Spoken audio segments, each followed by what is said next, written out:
I started by explaining why 2025 is likely to catch the average person off guard.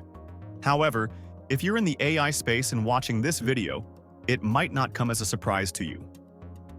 A recent blog post by Sam Altman offers some fascinating insights, including a few things that even I wasn't aware of until now. In this video, where we'll take a deep dive into everything AI. Let's get started without wasting any time. One of the most intriguing points from Sam Altman's blog is this statement right here. There are actually 3 key points on this page that I want to dive into, but the one that stands out the most to me is the highlighted one. In it, he mentions that by 2025, we may see AI agents becoming part of the workforce. The phrase, "join the workforce," is in quotation marks, and I believe that's because it implies that these AI agents will be working alongside humans, significantly impacting the productivity of companies. This is a groundbreaking idea because it marks one of the first instances where we're seeing digital employees capable of handling a wide range of tasks, especially the repetitive ones that are common in various industries. Once these digital employees take over these tasks, businesses will have more time and resources to focus on higher-level work, making them far more effective. This development is incredibly fascinating. I've been following Sam Altman's blog for the past 3 years, and he's been spot on about many things. Given that he's the CEO of a leading AI company, it's clear he has a strong sense of where things are heading. With the rapid advancement of AI in recent years, it'll be fascinating to compare the state of AI at the end of 2025 with the current software we have today. What's even crazier is that most people don't realize that some AI agents have already entered the workforce. There's a quiet revolution happening within many companies, and you might not even be aware of it.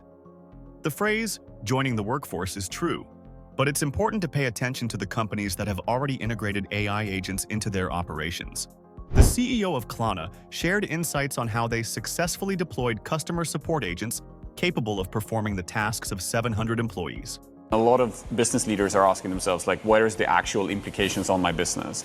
And this was the first time we at least felt like, look, here's a practical application that isn't like just a small, it's real life. Consumers prefer it because it's actually higher customer satisfaction than the human agent. It's faster to use, it's higher quality, and it's having profound impact. But we also believe that society and politicians needs to recognize that this is not something that's going to change in 10 years. The implications for society are going to come in the coming years, and it's time to think a little bit proactively about what measures could be taken as a consequence. I believe his statement is quite accurate. Many people don't realize that agents are already being implemented in various areas. There are several types of agents you can develop, and one significant example he mentions is customer support agents. These types of agents are especially important because they handle tasks that can often be tedious. Customer support in particular is challenging. Typically, customers reach out with complaints, meaning they're already frustrated or upset. It's not uncommon for conversations in these situations to become quite heated, and working as a customer support representative can be incredibly tough. It's essential to recognize that the use of such agents is gradually growing on a smaller scale across different industries. Companies are beginning to adopt these solutions to handle customer interactions more effectively. I'm going to quickly show you a brief demo of 11 Labs' new AI conversational agent, which is super impressive. Building conversational AI agents used to be immensely complex and demand huge resources, but not anymore. Start building your agent by creating a voice or exploring our vast high-quality library to discover one that's perfect for your application. Hello and welcome to DHK Online. How can I help you today? With a wide range of the best LLMs to choose from, you can then upload your knowledge base and define the goal and personality of your agent. Or alternatively, you can integrate your own server to take full control. Hi, this is Eric from Bound Events. How can I help? Hey, I accidentally bought a ticket twice. Could I get a refund, please? Sure, please read out your reference number and I can begin to process that right now. Our system will analyze and evaluate your transcripts, providing you with valuable insights, conversation playback, and the ability to test and define success criteria. And it's all possible in 32 different languages. Welcome to DC Medical. How can I help? Hello, ¿hablas español? Sí, por supuesto que hablo español. ¿En qué puedo ayudarle? One incredible capability of these AI agents is their ability to engage in fluent conversations across multiple languages. Imagine you're in a foreign country and need to contact their customer support hotline. Even if you don't speak their language, the AI agent can instantly and fluently translate your conversation into your preferred language. This is truly a remarkable achievement and highlights one of the most impressive and practical features of AI agents. Another key point they emphasize is their belief in the power of iteratively providing great tools to people. This approach, they suggest, leads to widely distributed and impactful outcomes. What makes this significant is their subtle hint about how these tools will be deployed in 2025. While 2025 is shaping up to be a groundbreaking year for AI, their use of the term iteratively indicates that these tools won't be rolled out all at once. Instead, they will be released gradually, step by step. If you refer back to the video I made 2 or 3 days ago, I discussed how AI is expected to evolve. One question that often comes up is whether this development will involve a sudden dramatic leap in capabilities, known as a discontinuous takeoff. However, based on how companies are currently rolling out AI technologies, it seems more likely to be a gradual, steady, and continuous progression for everyone. As I was discussing agents earlier, I came across an interesting observation from Logan Kilpatrick. He's the lead product manager for Google AI Studio and is heavily involved in the development of the Gemini API and AGI at Google. He mentioned that 2025 is set to be the year when AI vision capabilities go mainstream, while 2026 will be the year of agents. This caught my attention because there's been some debate on the timeline. Some experts point to 2025, while others believe 2026 will be the pivotal year. That's why I titled this discussion the way I did. When we examine the situation, we notice that OpenAI is targeting 2025 as the year of agents, whereas companies like Google project 2026 for this milestone. In my view, this likely means that 2026 will mark the arrival of fully autonomous and reliable agents, whereas earlier developments, such as browser-based agents, will continue to emerge and evolve before then. He actually elaborates on this a bit more, and it's crucial to pay attention here because he mentions a 12-month capability gap for scaling production in the wild. While most vision use cases are working now, they aren't widely deployed. I think that's accurate, but the agents still need some more development to handle 1 billion users effectively. Essentially, he's talking about the reliability of these agents, because 1 billion users is an enormous number, and an AI agent that fails even 10% of the time would result in over 100 million people experiencing subpar service. The reason I find this particularly interesting is that it could indicate OpenAI might be ahead in this space. If Google is saying that fully autonomous AI agents will be available in 2026, additionally, their competitor, Anthropic, had the CEO of the company recently share some insights in an interview. Pay close attention as he goes into more detail about agents. If you want an agent to act in the world, usually that acting requires you to, engage in a series of actions, right? You talk to a chatbot, it only answers, and maybe there's a little follow-up. But with agents, you might need to take a bunch of actions, see what happens in the world or with a human, and then take more actions. And so you need to do a long sequence of things. And for that long sequence of things to actually work, the error rate on each of the individual things has to be pretty low, right? If I'm a robot and I'm like, okay, I'm going to pick up this thing and walk over there, and then I'm going to pick up that, I'm building a house or something. There's probably thousands of actions that go into that. And so all of this is to say the models need to get more reliable because the individual steps need to have very low error rates.